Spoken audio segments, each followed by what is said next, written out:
മഹാനരായ തഴവ ഉസ്താദ് അൽ മവാഹിബുൽ ജലിയയിൽ മഹത്തുക്കളായ സ്വാലിഹീങ്ങളുടെ ഗ്രന്ഥങ്ങളിൽ നിന്ന് എടുത്തുദ്ധരിക്കുന്നത് കാണാം. ശനി ദിവസമിൽ നീ പുതിയ മുണ്ട് ധരിക്കലും ഗുണമുള്ളതല്ല സഹോദര അത് വാങ്ങലും. ധരിക്കുന്ന സമയത്തൊക്കെയും ജസദിന് അസുഖം വരും എന്നുള്ളതും പറയുന്നു. ശനിയാഴ്ച ദിവസം പുതിയ വസ്ത്രം വാങ്ങിയാലും അതുപോലെ പുതിയ വസ്ത്രം ധരിച്ചാലും ഒരുപാട് രോഗങ്ങൾ നമുക്ക് വരാൻ. ശനിയാഴ്ച ദിവസങ്ങളിൽ വസ്ത്രം എടുക്കാനോ ഉടുക്കാനോ പാടില്ല. സുബ്ഹാനല്ലാഹ്, അള്ളാഹുവിന്റെ പരിശുദ്ധമായ ദീനിനെ മറ്റുള്ളവരുടെ മുമ്പിൽ മലിനമാക്കാനുള്ള ഈ ഒരു പടു ജാഹിലീങ്ങളുടെ ശ്രമം ഉണ്ടല്ലോ, ഇത് ആര് പറഞ്ഞു? തഴവ ഉസ്താദ് പറഞ്ഞു. തഴവ ഉസ്താദിനോട് ആര് പറഞ്ഞു? മഹാന്മാര് പറഞ്ഞു. മഹാന്മാരുടെ ഗ്രന്ഥങ്ങളുണ്ട്. ഏതാണ് ഗ്രന്ഥം? അതറിയില്ല. ഇത്തരക്കാരെ നമ്മൾ കരുതിയിരിക്കാം. ഇത്തരക്കാരെ പറയുന്നതിൽ യാതൊരു അടിസ്ഥാനവും ഇല്ല. ചുമ്മാ കുറച്ച് റീച്ചിന് വേണ്ടിയിട്ട് ഇങ്ങനെ വീഡിയോ ഇടാന്നല്ലേ ഉള്ളൂ, അതല്ലാണ്ട് മറ്റൊരു കാര്യമില്ല. തഴവ ഉസ്താദ് പറഞ്ഞ് ഏത് കിതാബില് പറഞ്ഞെന്നറിയില്ല, ഇവരൊക്കെ പടു ജാഹിലീങ്ങളാണ്, റീച്ച് കിട്ടാൻ വേണ്ടി പറയുകയാണ് എന്നൊക്കെയല്ലേ ഈ വഹാബി പുരോഹിതൻ ഇവിടെ പറഞ്ഞത്. നിങ്ങളൊന്ന് ചിന്തിച്ചു നോക്ക്. ഈ ഉസ്താദിന്റെ ഈ വാക്കുകൾ സവിസ്തരം വീക്ഷിക്കുന്ന ഓരോ ആളുകളെ സംബന്ധിച്ചിടത്തോളവും അവർക്ക് യഥാർത്ഥമായൊരു ബോധം അൽ മവാഹിബുൽ ജലിയ എന്ന ഗ്രന്ഥത്തിനെ കുറിച്ചും തഴവ ഉസ്താദിനെ കുറിച്ചുമുണ്ട്. അതുകൊണ്ട് തഴവ ഉസ്താദിന്റെ വിജ്ഞാനത്തിന്റെ ആഴം എത്രയാണെന്നും ഉസ്താദ് ഏതൊരു കാര്യം പറഞ്ഞാലും അതിന് കൃത്യമായ വസ്തുതയുണ്ടെന്ന ബോധം ഇത് കേൾക്കുന്ന ആളുകൾക്കുണ്ട്. അതിന്റെ ബാക്കിയുള്ള വരികൾ കൂടി ഞാൻ ഇവിടെ പാടാം. തദ്കിറത്തുൽ വായിലീൻ വിവരിച്ചതാ 21 പേജതിൽ കാണുന്നതാ. മാത്രമല്ല, ശനി ചൊവ്വ ഞായർ ഈ ദിവസമിൽ ധരിക്കുന്നത് ഗുണമില്ല എന്നാ സോദരാ നീ പുതിയത്. റുഹുൽ ബയാൻ നീ നോക്കിയിട്ട് 8 പേജതിൽ കാണുന്നതാണതിനുള്ള 4 ഭാഗമിൽ. ഉസ്താദ് കേവലം ആളുകളോട് കാര്യങ്ങൾ മാത്രം പറഞ്ഞല്ല ഇവിടെ പോകുന്നത്. ഏത് കിതാബിൽ പറഞ്ഞു, എത്രാമത്തെ വാള്യത്തിൽ പറഞ്ഞു, എത്രാമത്തെ പേജിൽ പറഞ്ഞു എന്നൊക്കെ ഉസ്താദ് വിശദീകരിക്കുന്നുണ്ട്. അതാണ് ഞാൻ പറഞ്ഞത്. നമ്മൾക്കൊരു വിഷയം അറിയത്തില്ലെങ്കിൽ ഇത് പറയുന്നവരൊക്കെ പടുജാഹിലാണ്, വിവരമില്ലാത്തവരാണ്, ഇവരൊക്കെ ഒരുപാട് ബിദ്അത്ത് സമൂഹത്തിലേക്ക് കൊണ്ടുവരികയാണെന്നൊക്കെ നമ്മൾക്ക് കേവലം പറയാൻ കഴിയും. റീച്ച് കിട്ടാൻ വേണ്ടി വിഷയങ്ങൾ പറയുന്നത് ആരാണെന്നും യഥാർത്ഥത്തിൽ ജനങ്ങളോട് യഥാർത്ഥമായ വസ്തുതകൾ പറയുന്നത് ആരാണെന്നും ഇന്നത്തെ ജനങ്ങൾക്ക് അറിയാം സഹോദര. അതുകൊണ്ട് നിങ്ങളൊക്കെ ഇരുന്ന് പഠിക്ക്. ഇൻഷാ അല്ലാഹ് വീണ്ടും കാണാം. ഇവിടെ ഇപ്പോൾ എന്താണ് ഈ ഉസ്താദ് പറഞ്ഞത്?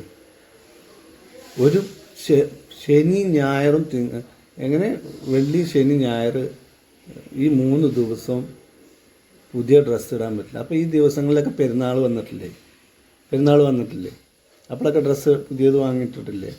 എന്തിനാ ഉസ്താദുമാരെ ഈ നുണ ഇങ്ങനെ പറയണത്? ഇങ്ങോട്ട് അത് പറഞ്ഞു കഴിഞ്ഞാൽ വഹാബി, മുജാഹിദ്, തീവ്രവാദി അതിനെതിരെ പറയും. ഇങ്ങനൊരു സംഭവം ഇസ്ലാമിലില്ല. അങ്ങനെ ഉണ്ടെങ്കിൽ അത് ഇസ്ലാമല്ല. എന്താ ഈ പറയണത്? ഇന്ന ദിവസം പുതിയത് ഇടാൻ പറ്റും, ഇന്ന ദിവസം പുതിയത് ഇടാൻ പറ്റൂല, ഇന്ന ദിവസം കറുപ്പിടാൻ പറ്റും, ഇന്ന ദിവസം കറുപ്പിടാൻ പറ്റൂല. ഇതൊക്കെ ഏത് ഇസ്ലാമാണ്? എവിടുന്നാണ് നിങ്ങൾ ഈ പറയണത്? ഹദീസൊന്നുമല്ല നിങ്ങൾ ഈ പറയണത്. ആരോ എഴുതി വെച്ച കിതാബ് ഗ്രന്ഥങ്ങളിലാണ് പറയുന്നത്. അതിന് നിങ്ങളിങ്ങനെ വലിയ പോരിച്ചു കൊടുക്കുന്നത്. ഹദീസിലുണ്ടോ? നിങ്ങൾ കണ്ടോ? ഹദീസിൽ കാണാൻ പറ്റുമോ? ഹദീസ് വെച്ച് പറയാൻ പറ്റുമോ? ഇല്ല. തഴവ ഉസ്താദിൻ്റെ ഗ്രന്ഥങ്ങളിലല്ലേ നിങ്ങൾക്ക് പറയാൻ പറ്റുള്ളൂ. തഴവ ഉസ്താദിൻ്റെ ഗ്രന്ഥങ്ങളിൽ അങ്ങനെ തഴവ ഉസ്താദ് മഹാപണ്ഡിതനാണ്. അദ്ദേഹത്തെ നമ്മൾ ആദരിക്കണം, ബഹുമാനിക്കണം. അദ്ദേഹം പണ്ഡിതനാണ്. പക്ഷെ അദ്ദേഹത്തിൻ്റെ ഗ്രന്ഥം വെച്ച് ഒരാളെ മരിച്ചു കഴിഞ്ഞാൽ കാണാൻ പിന്നെ അദ്ദേഹത്തിനെ കുറിച്ച് കിതാബ്, മൗലീദ്, പല ഗ്രന്ഥങ്ങളും ഉണ്ടാക്കണം. എന്നിട്ട് അയാൾ അങ്ങനെ പറഞ്ഞു, ഇങ്ങനെ പറഞ്ഞു. ഇപ്പോൾ ശംസുൽ ഉലമ അങ്ങനെ പറഞ്ഞു, ഇങ്ങനെ പറഞ്ഞിട്ട് മൗലൂദ് കിതാബുകളുണ്ട്. അങ്ങനെ പല ഓരോന്ന് ഇറക്കണം. ഇനിയിപ്പോൾ AP ഉസ്താദ് മരിച്ചു കഴിഞ്ഞാലും നിങ്ങൾ ബൈത്തുണ്ടാക്കും, മൗലീദ് ഉണ്ടാക്കും. ഇപ്പം തന്നെ ഞാറം പൊന്തിച്ചുള്ള പരിപാടിയാണ്. മനസ്സിലായില്ലേ? ആ പള്ളിയുടെ ഉള്ളിൽ. അപ്പോൾ ഇസ്ലാമിലില്ലാത്തതാണ്. അങ്ങനെ ഒരു അങ്ങനത്തെ ഇസ്ലാമല്ല ഇസ്ലാം. മനസ്സിലായോ? ഇന്ന ദിവസം പുതിയതിടാം, ഇന്ന ദിവസം പഴയതിടാന്ന് പറഞ്ഞിട്ടുള്ള അതൊരു ഇസ്ലാമല്ല.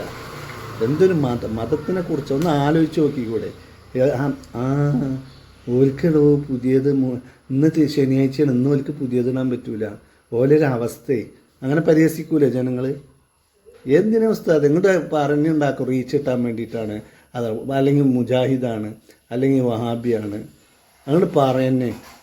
നിങ്ങൾക്ക് ഈ തലി കെട്ടിയിട്ട് പലതും ഇവിടെ വന്ന് പറയുന്നതിന് സമൂഹത്തിൽ ഇപ്പോൾ ഓരോന്ന് പറഞ്ഞുണ്ടാക്കണേന്ന് അതിനൊന്നും ഒരു കുഴപ്പമില്ല.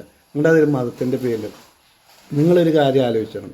നിങ്ങൾ ഈ തലി കെട്ടിയിട്ട് പറയും തോറും ഈ തലി കെട്ടി നിങ്ങൾ തലി കെട്ടിയിട്ട് പറയുന്ന സമയത്ത് നിങ്ങളുടെ ആ തലീക്കെട്ടിൻ്റെ ബഹുമാനം കൊണ്ട് പലർക്കും നിങ്ങൾ എന്താ പറയണത് അത് അതേപടി സ്വീകരിക്കും. അതുകൊണ്ട് നിങ്ങൾ നുണ പറയുന്നത് മാറ്റി വെക്കണം. മനസ്സിലായോ? നിങ്ങളോടുള്ള ബഹുമാനം കൊണ്ടും നിങ്ങളുടെ ആ തലീക്കെട്ടിൻ്റെ വിശ്വാസം കൊണ്ടും നിങ്ങൾ എന്തൊക്കെ പറഞ്ഞാലോ അതൊക്കെ ജനങ്ങൾ സ്വീകരിക്കും. അത് നിങ്ങൾ മനസ്സിലാക്കണം. അതുകൊണ്ട് ഇത്തരം നുണകൾ, ഇല്ലാത്ത കഥകൾ ഉണ്ടാക്കി പറയരുത്. ഇസ്ലാമിൻ്റെ പേരിൽ പറയരുത്. അത് നിങ്ങളെ ഏതെങ്കിലും പള്ളി ദർസിൽ പഠിപ്പിച്ചിരുന്നു അതാണ് ഇതാണെന്നൊക്കെ പറഞ്ഞോളൂ. പക്ഷേ ഇസ്ലാമിൻ്റെ പേരിൽ അത് കൂട്ടിച്ചേർക്കരുത്. ഓക്കെ, ഇനി ഇതിൻ്റെ പേരിൽ ഇന്ന ജാഹിലാണ്, പടുജാഹിലാണ്, തീവ്രവാദിയാണെന്ന് പറഞ്ഞ് ചാപ്പ വിൽക്കാൻ പറ്റില്ല. Okay, thank you. മറ്റൊരു വീഡിയോസുമായി പിന്നെയും കാണാം. Okay, thank you. Bye bye.